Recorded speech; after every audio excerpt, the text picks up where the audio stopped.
C'est parti pour la correction de l'exercice 1.9 où on doit calculer quelque chose au sujet d'une voiture qui avance et on veut savoir à combien de tours par minute ses roues tournent. Alors l'exercice est là. Attention, pas y copier. L'exercice est ici. Un pneu de voiture mesure 75 cm de diamètre. À quelle vitesse angulaire en tours par minute la roue tourne-t-elle sur son axe si la voiture roule à 72 km par heure? Alors on va avoir ici un problème de conversion d'unité et un problème de gestion des angles et puis des mesures. Alors attention, problème de webcam ici, mais ça va aller. Je ne sais pas pourquoi elle s'est déplacée.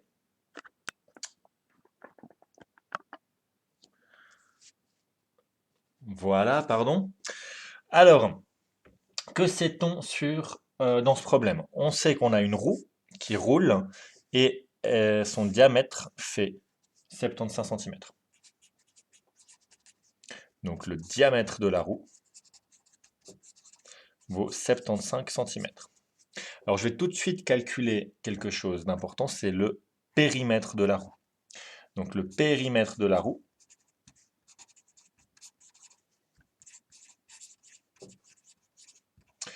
le périmètre d'un cercle, c'est 2 fois pi fois le rayon, mais 2 fois le rayon, c'est le diamètre. Donc c'est pi fois le diamètre.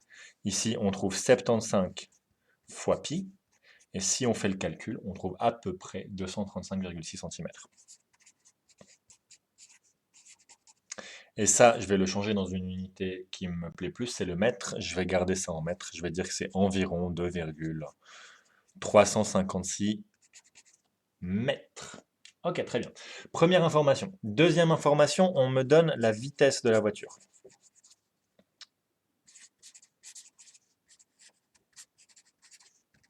Alors cette vitesse, c'est, si je l'appelle V, 72 km/h.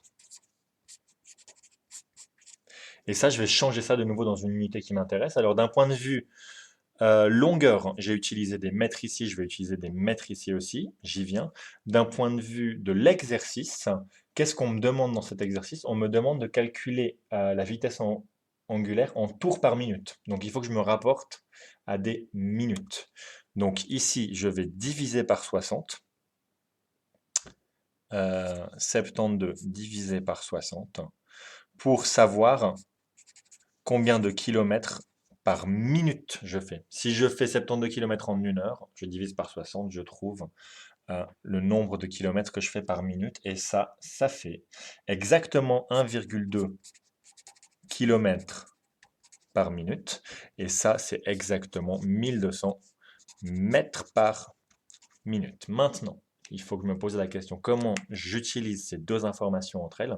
Donc ici, j'ai dessiné la roue. Il faut imaginer qu'une roue, elle glisse sans frottement. Quand elle roule, si elle avance exactement de son périmètre, elle a fait un tour complet, parce qu'elle roule sans frottement. Si elle glisse, alors c'est pas vrai, elle va faire plus d'un tour, ou moins d'un tour, selon son périmètre. Elle va faire, en l'occurrence, plus qu'un tour. Moins d'un tour, pardon, moins d'un tour.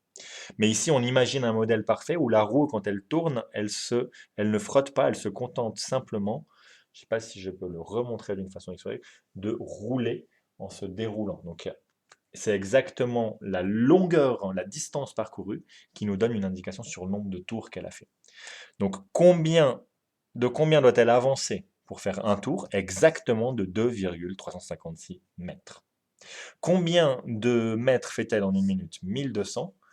Combien fait-elle de tours? Le petit hashtag ici, ça veut dire nombre, souvent en mathématiques. Nombre de tours par minute, c'est 1200 divisé par 2,356. Donc ici, ce 1200, ce sont des mètres par minute. Ici, ce sont des mètres. Et le résultat, ça nous donne exactement 509,34 exactement, enfin environ, tours par minute.